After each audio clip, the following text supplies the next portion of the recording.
కూటమి ప్రభుత్వం 3,000 కోట్ల విలువైన భూములను కారు చౌకగా కట్టబెట్టిన ఉర్సా మంత్రి నారా లోకేష్ బినామీ సంస్థ అని మార్గాని భరత్ ఆరోపించారు. రాజమహేంద్రవరంలో మీడియాతో మాట్లాడుతూ ఏపీలో కారు చౌకగా ఈ సంస్థకు భూములను కట్టబెట్టాలనే కుట్రలో భాగంగానే ఉర్సా ఆవిర్భవించిందని వెల్లడించారు. నేను చెప్పేది అలాంటిది అంత విలువైన భూమి, కోట్ల రూపాయలు విలువ చేసే భూమిని మీరు 50 లక్షల రూపాయలకి ఎట్లాగిస్తారని అడుగుతా ఉన్నా. మరి ఇది కుంభకోణం కాదా అని అడుగుతా ఉన్నా. ఇంత పెద్ద భూ స్కామ్ జరుగుతూ ఉంటే మరి అసలు చీఫ్ సెక్రటరీ కూడా ఎందుకు స్పందించరండి? నాకు అర్థం కాల. అసలు స్పందించాల్సిన అవసరం ఉందా లేదా అని అడుగుతా ఉన్నా. ఇప్పుడు అసలు ఈ కుంభకోణం ఏంటి, అసలు ఏ రకంగా ఇది జరిగిందనేది ఒక్కసారి మనం దీంట్లో పిక్చర్లోకి వెళ్దాం. అదేవిధంగా 99 పైసలకి భూమి ఇచ్చేయడం ఏంటండి? నాకు అర్థం కాల. అసలు 99 పైసలకి ఎక్కడ ఇడ్లీ అయినా వస్తుందా, లేదా కనీసం కాఫీ అయినా వస్తుందా, లేదా టీ అయినా వస్తుందా? అసలు 99 పైసలకి 1000 కోట్ల రూపాయలు విలువ చేసే భూమిని ఏ రకంగా దారాదత్తం చేస్తారు? అంటే ప్రైవేటు వ్యక్తులకి ప్రభుత్వ భూమి ఏ రకంగా దారాదత్తం చేస్తారని అడుగుతున్నా. నేను ఇవాళ కొన్ని పాయింట్స్ క్లియర్గా నేను చెప్పాలనుకుంటున్నానండి. ఇప్పుడు కేంద్ర ప్రభుత్వ సంస్థలైన ఎల్ఐసి కానీ, లేకపోతే ఆర్బీఐ కానీ, ఎస్బీఐ కానీ, విజయ బ్యాంక్ కానీ, కెనరా బ్యాంక్ కానీ, హడ్కో కానీ, గెయిల్ కానీ, యూనియన్ బ్యాంక్ కానీ, లేకపోతే ఇండియా బ్యాంక్ కానీ, స్టేట్ బ్యాంక్ ఆఫ్ ఇండియా కానీ, లేకపోతే ఆయిల్ కార్పొరేషన్ సంబంధించిన ప్రభుత్వ సంస్థలు, మరి ఇవన్నిటికి మీరు అక్కడ విశాఖపట్నంలో కానీ, ఆంధ్ర రాష్ట్రంలో కానీ, లేకపోతే మీరు అమరావతి ప్రాంతంలో కానీ మీరు ఎకరా సుమారుగా 4 కోట్ల రూపాయలు చొప్పున రేట్ ఖరారు చేస్తే ఊరు పేరు లేని ఈ ఒక ప్రైవేట్ సంస్థ ఓర్సా అంట, ఆ ప్రైవేట్ సంస్థ గురించి కూడా మాట్లాడదాం. ఆ ఓర్సాకి 1000 కోట్ల రూపాయలు విలువ చేసేది మీరు ఎకరం 50 లక్షల రూపాయలకి ఏ బేసిస్లో ఇస్తారని అడుగుతున్నా.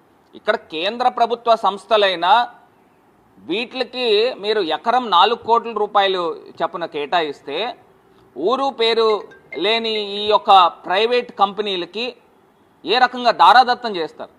ఇది మీ బినామీలకి ఇచ్చినట్టు కాదా?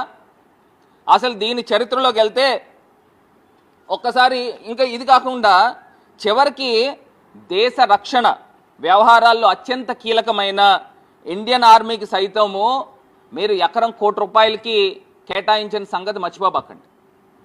ఇండియన్ ఆర్మీకి సంబంధించి మీరు ఎకరం 1 కోటి రూపాయలు కేటాయిస్తే ఈ ఓర్సాకి 50 లక్షలు, అందులోనూ 1000 కోట్ల రూపాయలు, సుమారుగా ఇవాళ మార్కెట్లో విలువ చూసుకుంటే 3000 కోట్ల రూపాయలు ఆ యొక్క భూమి విలువ ఉంటుంది. దాన్ని మీరు 56 ఎకరాలు దారాదత్తం ఏ రకంగా చేస్తారని అడుగుతున్నా. ఇది కాకుండా ఐటీ పార్క్లో 3.5 ఎకరాల స్థలాన్ని ఎకరం 1 కోటి రూపాయల చిల్లరకి ఏ రకంగా ఇస్తారండి? ఇప్పుడు నేను ఒక ఐటీ కంపెనీ పెడతాను, నాకు ఇస్తారా? నేను ఐటీ కంపెనీ, నాకు చాలామంది ఫ్రెండ్స్ ఉన్నారు, ఇస్తారా?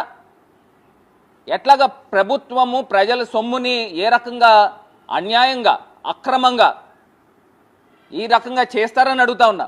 ఇంత దారుణమా? అసలు ఇప్పుడు దీని యొక్క వివరాల్లోకి వెళ్తేనండి, ఈ నారా లోకేష్ గారు అసలు ఈ ఓర్సా కంపెనీ ఎప్పుడు స్థాపించబడింది, దీనికి నారా లోకేష్ గారు ఎప్పుడు అమెరికా వెళ్ళాడు, ఈ ప్రమోటర్స్ ఎవరు, దీని గురించి కూడా ఒక్కసారి మాట్లాడదాం. ఇప్పుడు చంద్రబాబు నాయుడు గారి పుత్రుడైన ఎలక్ట్రానిక్స్ మినిస్టర్ గారు, IT electronics minister Nara Lokesh గారు 2024 అక్టోబర్లో అమెరికా వెళ్ళాడండి. లోకేష్ గారు అమెరికా వెళ్ళంగానే ఆయన ఆర్టిఫిషియల్ ఇంటెలిజెన్స్ గురించి వీళ్ళకి సంబంధించిన ఛానల్స్లోనూ పేపర్లోనూ వార్చేశారు. పుంకాలుగా కథనాలు కూడా తీసుకుని వచ్చారు. ఇక్కడ నేను చెప్పాలనుకున్న అంశం ఏంటంటే, అసలు ఈ ప్రమోటర్స్ ఎవరైతే ఈ ఓర్సాకు సంబంధించిన వ్యక్తులు ఉన్నారో, ఎవరు ఇందులో డైరెక్టర్స్ కౌశిక్ పెందుర్తి ఎవరండి, ఈ సతీష్ అబ్బారి ఎవరు, వీళ్ళకున్న ట్రాక్ రికార్డు గురించి కూడా ఒకసారి మాట్లాడదాం. ఫస్ట్ ఈ లోకేష్ గారిది కంప్లీట్ చేద్దాం. ఇప్పుడు ఈయన అమెరికా వెళ్ళాడు. అమెరికా వెళ్ళిన తర్వాత ఇన్ని వేల కోట్ల రూపాయలు చెప్తున్న ఈ యొక్క ఓర్సా క్లస్టర్ ప్రైవేట్ కంపెనీకి సరిగ్గా 2 నెలల క్రితం 2025 ఫిబ్రవరి 12వ తారీఖున ప్రారంభం అవడం ఏంటి? ఇందులో ఏదైతే ఈ యొక్క డైరెక్టర్లు ఉన్నారో ఈ డైరెక్టర్లు 2024 సెప్టెంబర్ 27 సెప్టెంబర్ 2024న ఇది రిజిస్టర్ అయింది. దీనికి అనుబంధం అని చెప్పుకుంటున్న సంస్థగా ఇండియా ఓర్సా క్లస్టర్ ప్రైవేట్ లిమిటెడ్. ఈ సంస్థ 19 ఫిబ్రవరి 2025లో రిజిస్టర్ అయింది. దీనికి ఇవన్నీ కూడా ఏంటంటే లోకేష్ గారేమో అక్టోబర్లో ఆయన అమెరికా వెళ్తాడు. ఆయన వెళ్ళిన నెల రోజులు తర్వాత వీళ్ళకి ఒక కంపెనీ ప్రారంభం అవుతుంది. ఈ కంపెనీ ప్రారంభం అయ్యి ఈ కంపెనీకి వేల కోట్ల రూపాయలు భూమి దారాదత్తం చేస్తారు. వెంటనే ఇక్కడ హైదరాబాద్లో ఒక అపార్ట్మెంట్లో ఒక ఆఫీస్ కిందన హైదరాబాద్లో ఒక ఆఫీస్ చూపిస్తున్నారు. అక్కడ అమెరికాలో చూస్తే అక్కడ ఒక ఇల్లుని ఆఫీస్ కింద చూపించే కార్యక్రమం.